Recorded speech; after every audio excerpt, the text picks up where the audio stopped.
છોટાઉદેપુર જિલ્લાના કવાંટ તાલુકાના ભૂમસવાડા ગામમાં સદીઓથી ઉજવાય છે બાબા દુધિયાદેવનો ઉત્સવ। તો ચાલો જોઈએ આ ગામની અનોખી પરંપરાનો દુધિયાદેવના આ ઉત્સવને। છોટાઉદેપુર જિલ્લામાં વસતો આદિવાસી સમુદાય સદીઓ જૂની પરંપરાને આજે પણ ઘરેણાની જેમ સાચવીને બેઠો છે। ત્યારે કવાંટ તાલુકાની અને મધ્યપ્રદેશની સરહદે વસેલા ભૂમસવાડા ગામના લોકો દુધિયાદેવની પરંપરાને પણ બરાબરની સાચવીને બેઠા છે।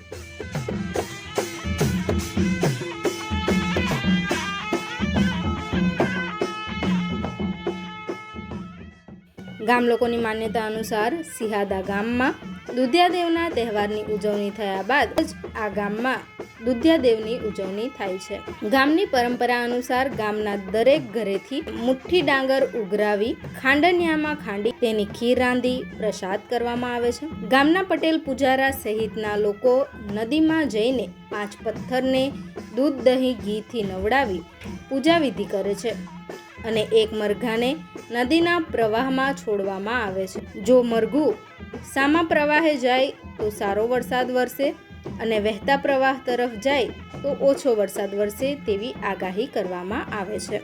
ગામના 2 કુંવારા છોકરાઓને નદીમાં નાવનની વિધિ કરાવ્યા બાદ વાઘ અને બિલાડીનું પ્રતિકાત્મક સ્વરૂપ ધારણ કરી ગામ પટેલના ઘરે જ જમાડવાનો રિવાજ હોય છે। ત્યારે આ બંને યુવાનોને જંગલમાં સાદળના ઝાડ પાસે લઈ જઈને આખા શરીર પર સાદળની ડાળખીઓ ધારણ કરી દેવોને પગે પાડતા પાડતા દુધિયાદેવના સ્થાનક પર લાવવામાં આવે છે।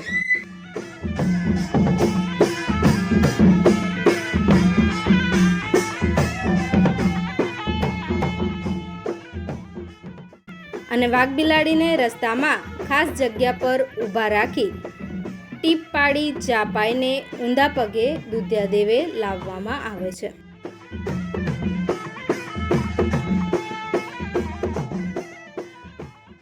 દુધિયાદેવના સ્થાનક પર ગયા વર્ષે દાટેલા ઘોડા ગોળ પથ્થરને બહાર કાઢી સાગના પાનમાં મૂકી પાણી દૂધ ઘી દહીંથી નવડાવવામાં આવે છે અને જે ખાડામાંથી પથ્થર બહાર કાઢવામાં આવે એ ખાડામાં એક કળશ ગાયનું દૂધ રેડવામાં આવે છે।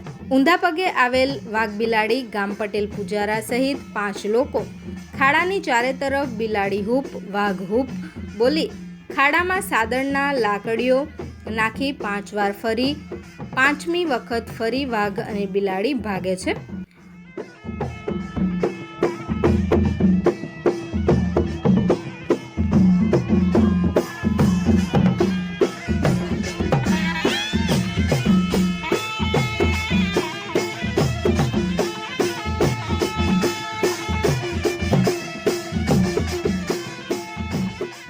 અમારા ગામ ભૂમસવાડામાં દુધિયાદેવનું મહત્વ એ છે કે ગામમાં સુખ સમૃદ્ધિ અને બધા સુખ શાંતિમય રહે એના માટે વરસાદની આગાહી થાય અને 15 દિવસમાં વાવણી કરી 15 દિવસમાં 2 ઉજાણી કાઢી અમારા દુધિયાદેવનું પૂજન થાય છે।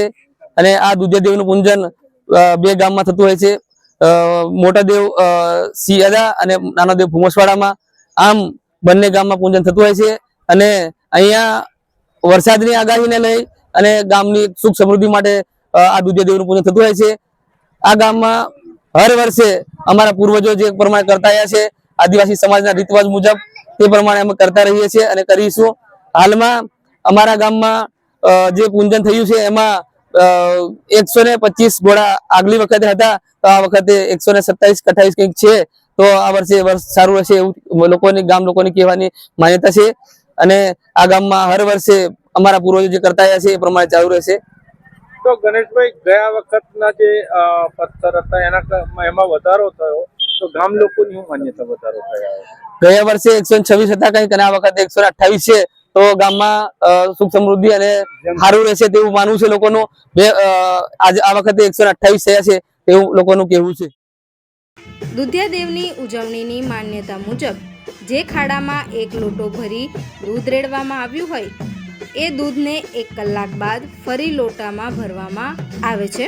જો જેટલું દૂધ ખાડામાં રેડ્યું એટલું દૂધ લોટામાં પરત મળે તો સામાન્ય વરસાદ થાય જો ઓછું દૂધ મળે તો ઓછો વરસાદ થાય અને લોટો ભરાયા બાદ પણ ખાડામાં દૂધ રહે તો ભારે વરસાદ વરસે તેવી આગાહી જાહેર કરાઈ. તો ગયા વર્ષે 126 જેટલા ઘોડા હતા અને આ વર્ષે 128 ઘોડા નીકળ્યા, જેથી ગામની પ્રગતિ તરફ છે તેવું અનુમાન લગાવવામાં આવ્યું છે. એટલે જેટલી વસ્તી વધે એટલા ઘોડો વધે, એટલે કુદરત બતાવે એમ. એટલે સારું માટે બધા વતર માટે સારું કહેવાય અને બતાવે હું ને એટલે અમારે જાણ કરવામાં આવે. તો આ વર્ષે વરસાદ કેવો રહેશે, ખેતી કેવી રહેશે? સારું રહેશે ને વરસાદ જરીક ઓછો છે, વધારે નહીં, જરીક મામૂલી છે. આ પડેલો ખરો પણ જરીક ઓછો ખર્ચ છે, કોઠલી વરે આવશે અને પાક પીક ને સારું આવશે. પહેલું પાછું પેલો બગાડ્યું એવું નહીં બગાડે, અમને સારું છે. પણ મકીમાં જરી નુકસાન છે અને બીજું કશું નહીં. પણ વરસાદ ઓછો છે, પહેલો 1 મહિનો પડી ગયો, હવે જરી લેટ પડવાનો છે. બીજું અમારે ખાતરી